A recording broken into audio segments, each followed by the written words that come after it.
Exercise 3.3 question 3 prove the following मधलं 19वा गणित आहे.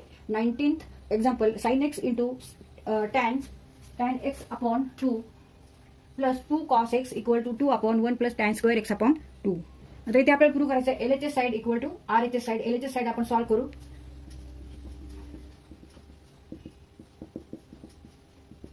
sin x into tan x upon 2 plus 2 cos x. आता LHS साइडला टर्म्स साइन टॅन आणि कॉस मध्ये आहेत. इथे अँगल x आहे, इथे x अपॉन 2 आहे आणि इथे x आहे. आणि RHS साइडला टॅन मध्ये आहे आणि इथे x अपॉन 2 हा अँगल आहे. तर आता इथे आपल्याला तिन्ही टर्म्सला फॉर्म्युलाच वापरायचा आहे. साइन एक्स मीन्स साइन आधी 2 theta, sine 2 theta means 2 sine theta cos theta. Now replace 2 theta by theta and theta by theta upon 2. मग साइन 2 थीटा इथला 2 थीटा आपण रिप्लेस करायचा थीटा. मग sine theta equal to 2 sine theta upon 2 and cos theta upon 2. इथं हा आपण sine थीटाचा formula, हा डबल अँगलचा फॉर्म्युला आहे. साइन फंक्शनचा डबल अँगलचा हा फॉर्म्युला आहे. त्याच्यावरून आपण हा साइन थीटा असा फॉर्म्युला काढला. आता इथं put theta equal to x. Therefore sine x equal to 2 sine x upon 2 and cos x upon 2 into tan x upon 2. Now tan means sin upon cos. Now tan x upon 2 means sin x upon 2 divided by cos x upon 2. मग इथे tan equal to sin x upon 2 divided by cos x upon 2 plus 2 cos x. आता इथे cos x upon 2 आहे, इथे पण cos x upon 2 आहे. ही term न्यूमरेटरला आहे आणि ही टर्म डिनॉमिनेटरला आहे. म्हणजे ही अंशस्थानी आणि छेदस्थानी. मग त्याच्यामुळे cos x upon 2 divided by cos x upon 2 equal to 1. Therefore remaining terms are sin x upon 2 and sin x upon 2. इथे याचा स्क्वेअर होईल. 2 sin square x upon 2 plus 2 cos x. Cos 2 theta equal to 1 minus sin square theta. Now replace here 2 theta by theta and theta by theta upon 2. Cos theta equal to 1 minus 2 sin square theta upon 2. 2 sin square x upon 2 म्हणजे 2 sin square theta upon 2 equal to 2 sin square theta upon 2 equal to 1 minus cos theta. 1 minus cos theta. Now here theta is x. Therefore 2 sin square x upon 2 equal to 1 minus cos x.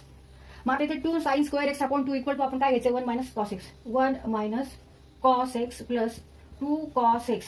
आता इथे 1 cos x आणि 2 cos x इथे negative चिन्ह आहे, इकडे positive चिन्ह आहे. Therefore 1 plus cos x. 1 plus cos x. आता इथे LHS ला 1 प्लस कॉस एक्स आले आणि RHS ला 2 upon 1 plus tan square x upon 2. तर ह्याची किंमत तेव्हा हे इक्वल टू काय करायचं आपल्याला 2 upon 1 plus tan square x upon 2. आता हे कसं काय होईल तर इथे परत आपल्याला कॉस 2 थिटाचा अँगल वापरायचा, त्याच्यावरून कॉस थिटा काढायचे. Cos 2 theta is also equal to 1 minus tan square theta divided by 1 plus tan square theta. Now replace 2 theta by theta and theta by theta upon 2. Therefore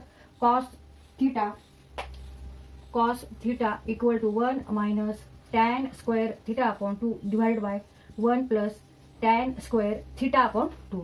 Now put here theta equal to x. 1 minus therefore cos x equal to 1 minus tan square x upon 2 divided by 1 plus tan square x upon 2. आता इथे cos x च्या जागी आपल्याला पूर्ण असे घ्यायचे.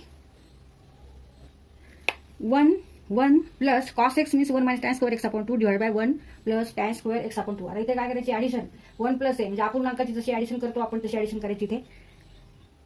इथे cross multiplication घ्यायचे. 1 into 1 plus tan square x upon 2 means 1 plus tan square x upon 2 plus 1 minus tan square x upon 2 divided by 1 plus tan square x upon 2. आता इथे पॉझिटिव्ह 1 इथे पॉझिटिव्ह 1 म्हणजे इथे 1 प्लस 1 होणार आहे 2 आणि इथे पॉझिटिव्ह टॅन स्क्वेअर इथे निगेटिव्ह आहे, त्याच्यामुळे इथे 0 उत्तर येणार आहे. Tan square x upon 2 minus tan square x upon 2 equal to 0 and 1 plus 1 equal to 2 and remaining terms 2 divided by 1 plus tan square x upon 2 and it is equal to RHS side. Therefore LHS equal to RHS. तर इथं आपला हा question solve करून झालेला आहे.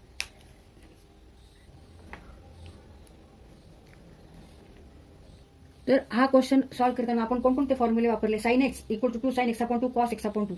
तर हे कशावरून काढलं तर sine 2 theta double angle of sine function. मग sine 2 theta equal to sine theta cos theta. मग replacing 2 theta by theta and theta by theta upon 2. मग त्याच्यामुळे आपण हे असं लिहू शकलो. आणि नंतर tan means what sine upon cos. मग tan x upon 2 means sine x upon 2 divide by cos x upon 2. म्हणजे टॅनच्या जागी हे लिहिलं आणि साइन एक्सच्या जागी आपण एवढं लिहिलं. आता 2 कॉस तसेच ठेवले. मग नंतर इथे काय कट झाले बघितलं तर इथे डिलीट कोणते कोणते टर्म्स झाले. Cos x upon 2 cos x upon 2. कारण हे न्यूमरेटरला आहे हे डिनॉमिनेटरला आहे. मग cos x upon 2 divide by cos x upon 2 म्हणजे 1. म्हणजे remaining terms are 2 sines x upon 2 into sine x upon 2. तर इथे काय होणार आहे स्क्वेअर होणार. इथे साइन आहे इथे साइन आहे अँगल सेम आहे. मग sign square x upon 2 2 sine square x upon 2 plus 2 cos x. पण 2 sine square x upon 2 means what 1 minus cos x. परत इथे आपण कोणता फॉर्म्युला वापरलाय कॉस 2 थिटाचाच. तर cos 2 theta equal to 1 minus 2 sine square theta theta. आणि इथे परत रिप्लेस केलं आपण 2 theta is replaced by theta and theta by theta upon 2. Therefore 2 sin square theta upon 2 equal to 1 minus cos theta. मग put theta equal to x. Therefore 2 sin square theta upon 2 means 1 minus cos x. मग आता इथे आपण ह्यांची addition घेतली. तिथे negative cos x आणि positive 2 cos x. म्हणून इथे फक्त cos x राहिले. इथे वजाबाकी झाली या दोन्हीमध्ये cos x. 2 वजा 1 cos x राहिले. मग 1 प्लस cos x. तर 1 तसेच ठेवले आपण आणि cos x परत cos 2 theta cos 2 theta equal to 1 minus tan square theta divided by 1 plus tan square theta. हा फॉर्म्युला वापरला. परत replace 2 theta by theta and theta 2 theta by theta and theta by theta upon 2. मग therefore cos theta is equal to 1 minus tan square theta upon 2 divided by 1 plus tan square theta upon 2. मग put theta equal to x. 1 minus tan square x upon 2 divided by 1 plus tan square x upon 2. मग नंतर इथे काय केलं आपण फ्रॅक्शनची जशी addition करतो तशी ऍडिशन केली. 1 into 1 1 1 into tan square x upon 2 plus 1 minus tan square x upon 2. आता इथे ही पॉझिटिव्ह टर्म ही निगेटिव्ह टर्म आहे त्याच्यामुळे इथे आन्सर 0 येणार आहे. Tan square x upon 2 minus tan square x upon 2 equal to 0 and 1 plus 1 equal to 2 and डिनॉमिनेटरला 1 plus tan square x upon 2. मग आता हे जे उत्तर आलं it is equal to RHS. RHSला जे आहे ते इथं आपण उत्तर काढलं. Therefore LHS equal to RHS.